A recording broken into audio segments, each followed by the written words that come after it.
रूप पाहता लोचनी रूप पाहता लोचनी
विश्वदेव सत्यत्वे विश्वदेव सत्यत्वे विश्वदेव सत्यत्वे सदा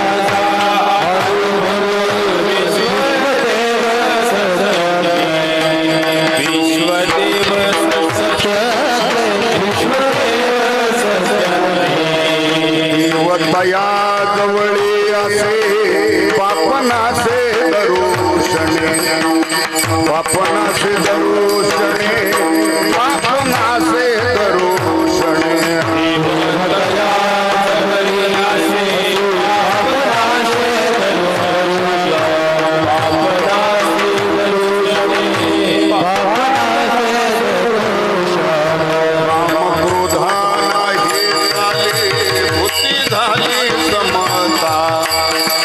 भूती झाली समता भूती झाली समता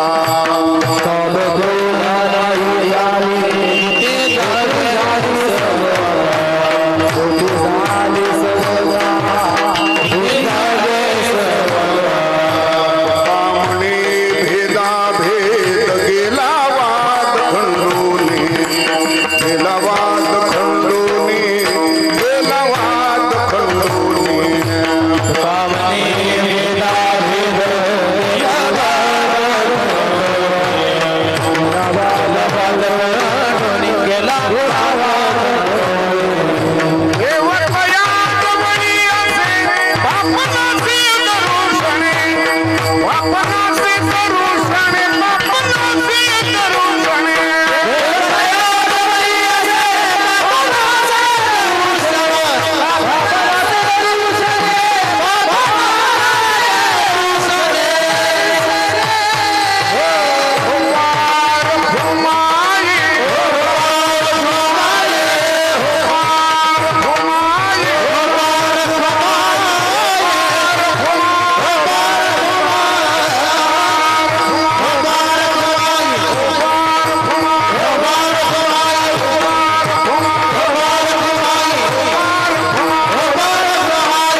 हरिभक्ती परायण संगीत रत्न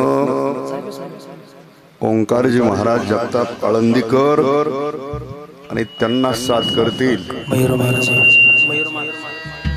मयूर महाराज ते त्यांना पाठीमागं साथ करतील आणि मृदंगाची साथ मृदंगाचार्य दीपक महाराज करतील. चला या इकडे या ना दर्शनी बाबा जरा.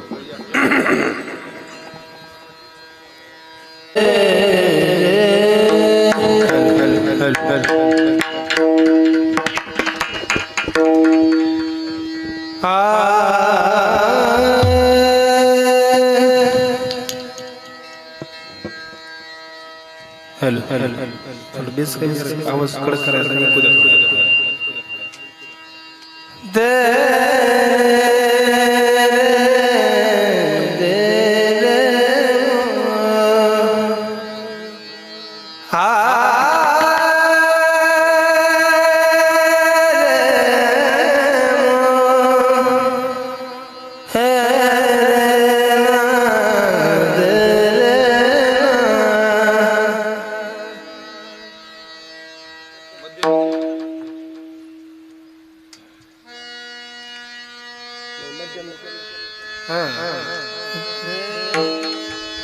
ऐसा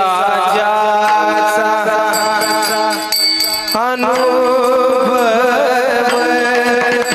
ऐसा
Hey!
ऐसा ज्यांचा अनुभव विश्वदेव सत्यत्वे देवतया जवळी असे पापनासे दरुषणे काम क्रोधा नाही चाले भूती झाली समता देवतया जवळी असे पापनासे दरुषणे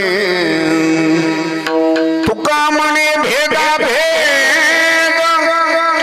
गेला वाद खंडोनी देवतया जवळी असे पापनासे दरुषणे विठाला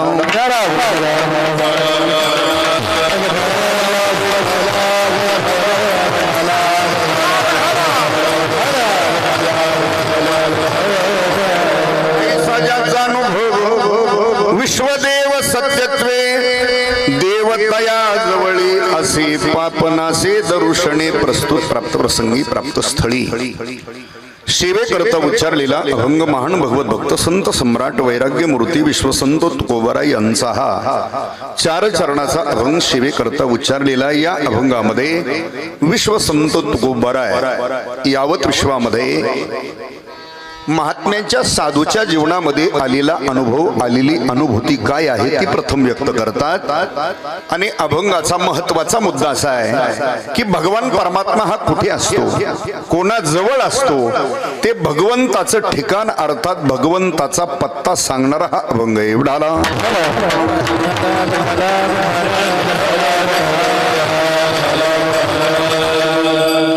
पांडुरंग करू प्रथम नमन पांडुरंग करू प्रथम नमन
तुका जयांचे केलिया स्मरण होय सकळ विघ्नांचे अधिकरण तेचे बंधू श्रीचरण श्री गुरूंचे ते नमस्कारुणी आता मस्तक हे पायावरी वारकरी संताच्या काय माझी वाणी मानेल संतांसी रंजवू चित्तासी आपोलिया विढाला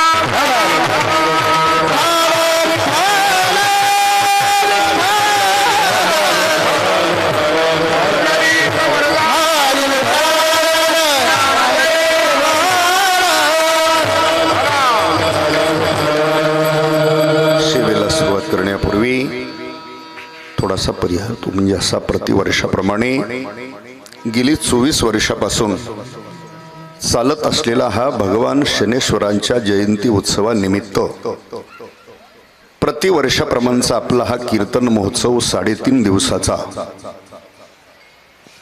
त्यामध्ये अन्य काही विविध कार्यक्रम असतील.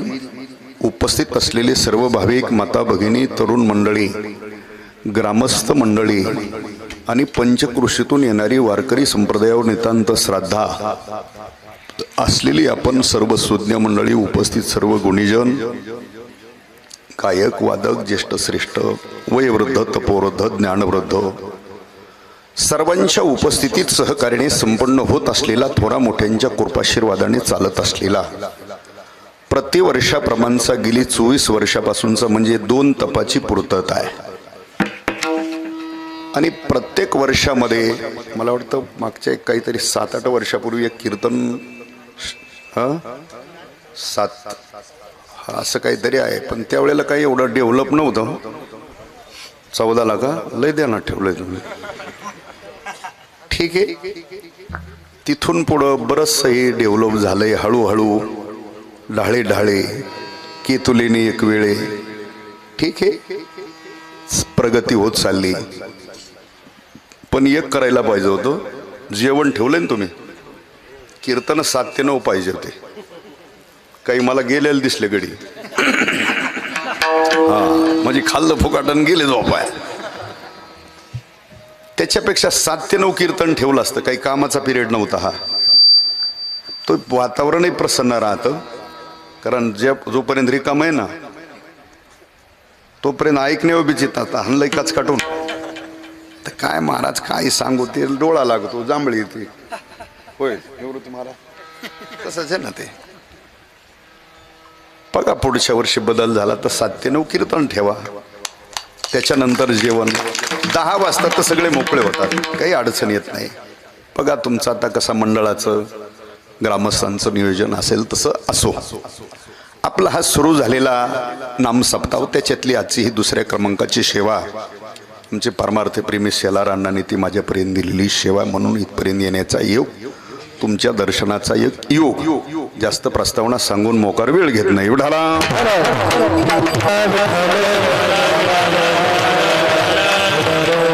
सेवेकरता जो उच्चारलेला अभंग आहे तो विश्वसंत तुकोबारा यांचा आहे.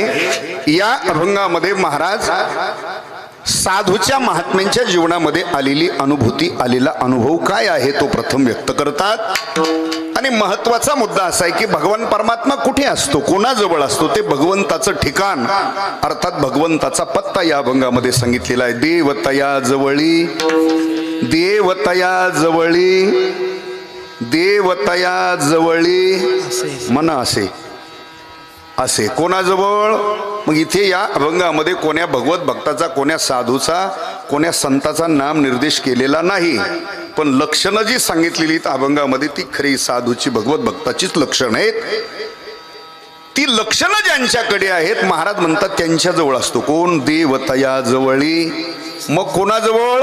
तुका म्हणे भेदा भेद गेला वाद खंडोनी, देवतया जवळी भूती झाली समता, देवतया जवळी असे काम क्रोधा नाही, देवतया जवळी असे पाप नासे, दर्शने देवतया जवळी आणि विश्वदेव सत्यत्वे ऐसा ज्याचा अनुभव देवतया जवळी असे, असा अभंगाचा शब्दशार्थ आहे. प्रथम साधूच्या महात्म्याच्या जीवनामध्ये आलेली अनुभूती व्यक्त करत असताना तो अनुभव आहे महात्म्यांच्या जीवनामध्ये आलेला कोणता? सत्यत्वाने या विश्वामध्ये अर्थात चराचरामध्ये तो परमात्माच व्यापलेला आहे असा अनुभव फक्त महात्म्याच्या जीवनात आहे. विश्वदेव सत्यत्वाने परमात्माच्या चराचरामध्ये व्यापलेला आहे असा अनुभव फक्त महात्म्याच्या साधूच्या जीवनात आहे. एक लक्षात ठेवा, संसारिकाचा अनुभव वेगळा आहे आणि साधूचा अनुभव वेगळा आहे. एक तर संसारिकाच्या जीवनामध्ये काही अनुभव नसतोच, काही अनुभव संसारिकाच्या जीवनामध्ये असतो पण तो त्याच्या पुरता मर्यादित असतो, बाहेर सांगता येत, तो त्याच्या पुरताच असतो, बाहेर सांगता येत नाही. आणि काही अनुभव संसारिकाचा समाजामध्ये सांगता येतो पण तो अनुभव ऐकून समाजाला त्याचं फल अथवा फायदा कुठलाच नसतो, त्याचा विषय सोडून द्या. तसं साधूच्या जीवनामध्ये अनुभव आहे तो सांगता येतो आणि त्यांच्या जीवनामध्ये आलेला अनुभव सांगणं म्हणजे विश्वाच्या उद्धाराला कारण ठरलेला साधूचा अनुभव. विठाला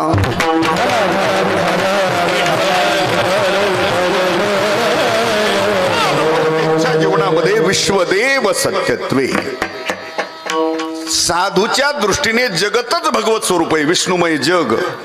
वैष्णवांचा साधूच्या दृष्टीने जगतच भगवत स्वरूप आहे.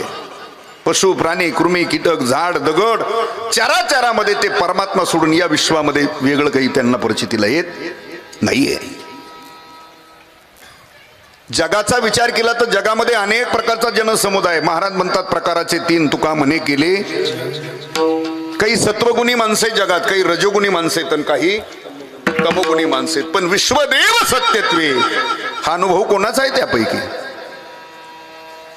ऐका, सत्वगुणी जरी मनुष्य असेल पण विश्वदेव सत्यत्वे ही अनुभूती त्याच्याही जीवनात आलेली असेल असं नाही. वर्ग पडतात समाजामध्ये 4. पहिला वर्ग आहे की ज्याला देव धर्म शास्त्र पुराण कथा कीर्तन मंदिर सप्ताह दिंडी हे काहीच मान्य नाही. हा एक वर्ग आहे समाजामध्ये. काही तर नाही असं नसन, वाडी वस्ती सोडे नाही त्यांनी. हायच तो ज्याला देव धर्म शास्त्र पुराण कथा कीर्तन मंदिर सप्ताह दिंडी हे काहीच मान्य नाही. हा एक वर्ग आहे समाजामध्ये. दुसरा वर्ग आहे तो देव धर्म शास्त्र पुराण मानतो पण त्याच्याबद्दल ज्ञान नाही, अनुमान प्रमाणाने मानणार आहे. तिसरा आहे तो परोक्षत्वाने जाणणार आहे. चौथा आहे त्याला मात्र दृढ अप्रोक्ष ज्ञानात बारा स्वतःच्या जीवनामध्ये आलेली तशी अनुभूती. झाला 4 वर्ग आहेत. त्यापैकी पहिला वर्ग आहे ज्याला देव धर्म शास्त्र पुराण काही मान्य का मानत नाही तो त्याचं कारण सांगतो. आपल्या हिंदू धर्माला वारकरी संप्रदायाला प्रमाणभूत असलेले 6 शास्त्रकार आहेत. किती? आपल्याला प्रमाणभूत असलेले शास्त्रकार आहेत किती? 6. तसं त्या 6 शास्त्रकाराच्या विरोधात मत मांडणारे 6 नास्तिक दर्शनकार आहेत. किती? म्हणजे आपल्या प्रत्येक शास्त्रकारांनी तुमच्या माझ्या उद्धाराची की वेगवेगळे मार्ग सांगितले, कर्म उपासना विधी योग ज्ञान भक्ती हे वेगवेगळे मार्ग. पण तसं नास्तिक दर्शनकाराचं मते हे कर्म उपासना विधी योग ज्ञान भक्ती हे काही करू नका. तुम्हाला मनुष्य देह प्राप्त झालाय ना, खाऊन पिऊन मजा मारून निघून जा तरी तुमचा होईल काय असं नास्तिकवाद्याचं मते. मरण ते मुक्ती पाखंड्याची भोजन हीच भक्ती आणि मरण हीच मुक्ती नास्तिकवाद्याचं मते. पण तसा परमार्थातलं कुठलंच साधन कुठलंच कर्म केलं नाही, खाऊन पिऊन मजा मारून निघून गेला, उद्धार वगैरे होत. किंवा दुसरं त्यांचं मत असं 21 वेळा मनुष्य जन्माला आला. किती वेळा? परमार्थातलं कुठलंच त्यांनी कर्म केलं नाही आणि 21 वेळा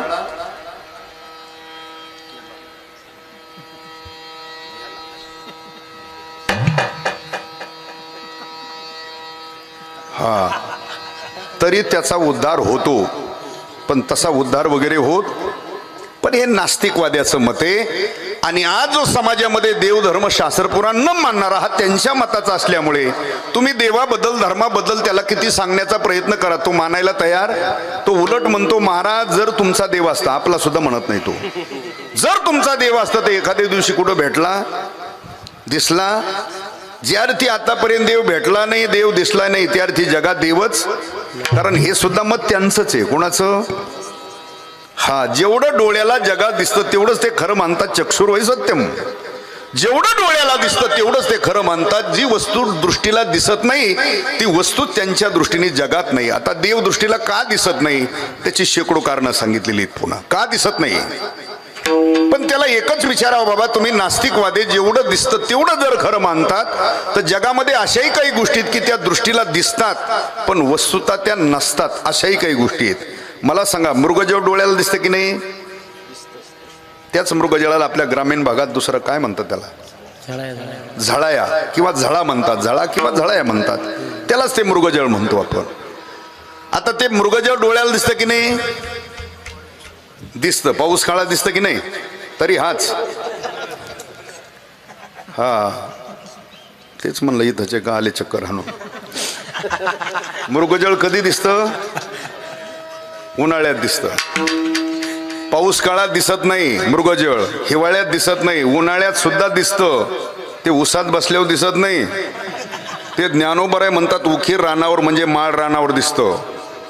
ते बी सकाळी दिसत नाही, संध्याकाळी दिसत नाही, दुपारी दिसतं. त्याच मृगजळाच्या पाण्याकडे पाहून हरणाचा कळप धावतो. कशाला, पाणी पिण्याकरता.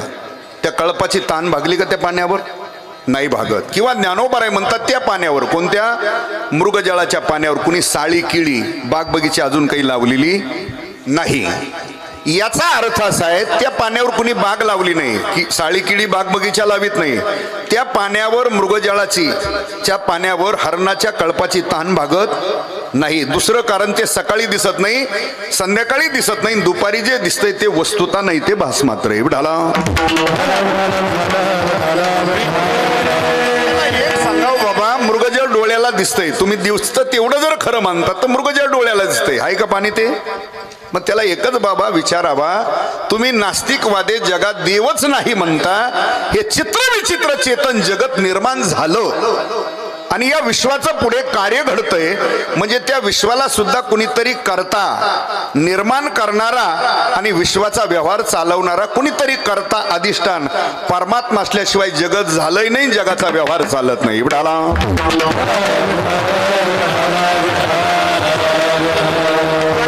स्वयंभू काही निर्माण होत नाही आणि करता असल्याशिवाय कार्य घडत, हा अबाधित सिद्धांत आहे.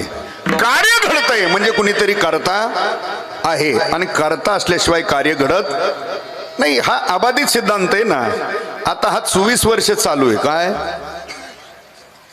हा म्हणजे कुणीतरी 10-5 माणसं पुढे होऊन करणार आहेत म्हणूनच ऑटोमॅटिक बरोबर बॅनरवाले बॅनर छापून आणून देतात मनानेच, कीर्तनकार मनानेच येतात, गुणीजन मनानेच येतात, सिस्टीमवाले. असं आहे का? नाही नाही, कुठलंही कार्य घडतंय म्हणजे कुणीतरी करता आहे आणि करता असल्याशिवाय कार्य घडत नाही, हा सिद्धांत आहे ना. हे जगत निर्माण झालं म्हणजे निर्माण करणारा कुणीतरी आहे आणि जगाचा व्यवहार चालतोय म्हणजे चालवणारा सुद्धा कुणीतरी. एक लक्षात ठेवा, जगामध्ये स्वयंभू काही निर्माण होत नाही आणि करता असल्याशिवाय कार्य घडत. बघा तुम्ही, ज्ञानोबारीने मला वाटतं याच मंडळीला पटवण्याकरता तुमच्या व्यवहारातले दृष्टांत दिले, तुमच्या व्यवहारातले दृष्टांत दिले पटवण्याकरता. मडकं गाडगं घट काय म्हणत असाल ते बघा, काय म्हणता त्याला, मडकं म्हणता, गाडगं म्हणता का घट म्हणता, काहीतरी बोला ना. चुकलं तर काय मी केस करीत नाही तुमच्या. हो, काय म्हणता, मडकं गाडगं घट कशापासून बनतं दादा? हो, मातीपासून बनतं. बरोबर आहे. आता तुमच्या शेतात माती नाही का? आहे. मातीपासून मडकं गाडगं तयार होतं हे तुम्हाला मान्य आहे. तुम्ही सकाळी उठले आणि तुमच्या शेतात गेले तर शेतात सुद्धा माती आहे. मग मातीपासून जर मडकं गाडगं तयार होतो तर तुम्ही सकाळी उठले आणि शेतात गेले तर तिथं मडक्याचे ढीग लागले होते का तुमच्या शेतात? बनतं कशापासून? मातीपासूनच बनतं. पण ज्ञानोबाराय म्हणतात ते स्वयंभू निर्माण होत नाही ना. ना तरी भूमियातून स्वयंभ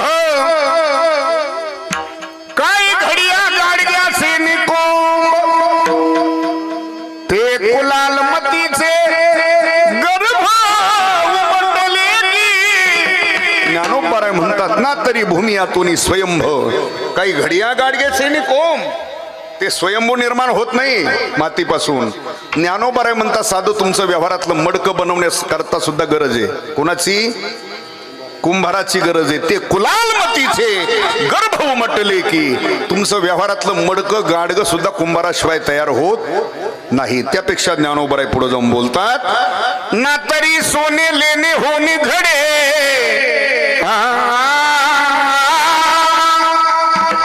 सोन्याचं लेण्यात रूपांतर होतं, अर्थात सोन्याचे अलंकार तयार होतात. स्वयंभूच निर्माण होतात की नाही? सोन्याचे अलंकार स्वयंभूच निर्माण होतात की नाही? नाही होत. त्याला सुद्धा गरज आहे. कोणाची? सोनाराची. सोनाराशिवाय तुमचा अलंकार तयार होत नाही. त्यापेक्षा ज्ञानोबराय पुढे जाऊन बोलतात, कापसाची पोटी काही कापडाची होती. हे वस्त्र तयार होते कशापासून? कापसापासून तयार होते. तुमच्याकडे लावीत नाही. तुमच्याकडं त्यांनी तर वांदा केला. मायला विठाला विठाला.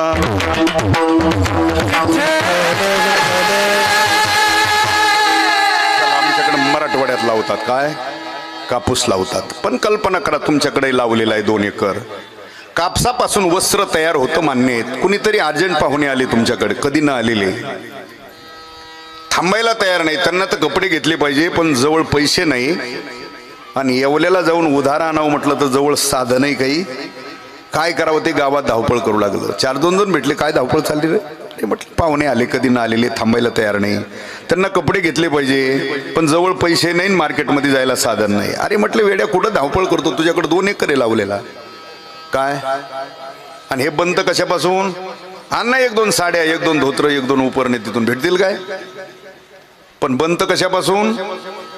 कापसापासून. बरोबर. पण ज्ञानोबराय म्हणतात कापसापासूनच वस्त्र अर्थात तंतू तयार होते, पण विणणाराशिवाय ते तयार होत नाही. हे सगळे तुमच्या व्यवहारातले दृष्टांत दिले.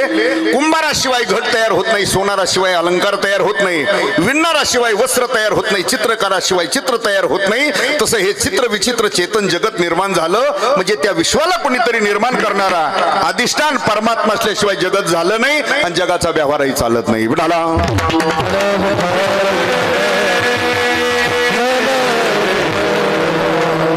कोणाकरता सांगतोय मी?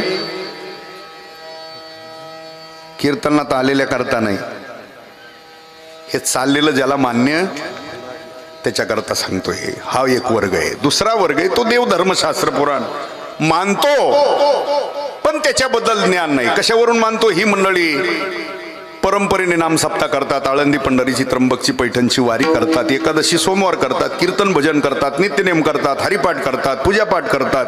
ही मंडळी परमार्थातलं कुठलं ना कुठलं तरी कर्म करत राहतात. त्या अर्थी देव त्याला माहित नाही देव कसला आहे कुठे. पण ही मंडळी परमार्थ करतात म्हणजे देव आहे.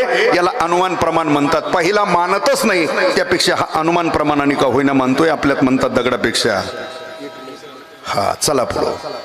तिसरा त्याच्याही पेक्षा पुढे ज्यांनी शास्त्राचा, पुराणाचा, वेदाचा, संत वाङ्मयाचा अभ्यास केला, शास्त्राचा, पुराणाचा, वेदाचा, संत वाङ्मयाचा अभ्यास केला ना, अभ्यास करून देवाबद्दल, धर्माबद्दल रोज 9 ते 11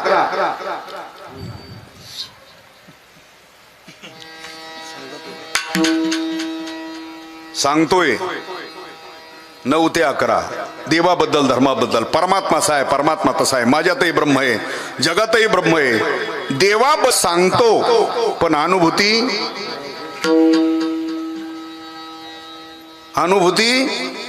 नाही. नाही सांगणारा कोणी असो, पदव्या लावून घेतलेला असो नाही तर पदव्या मिळवलेला असो.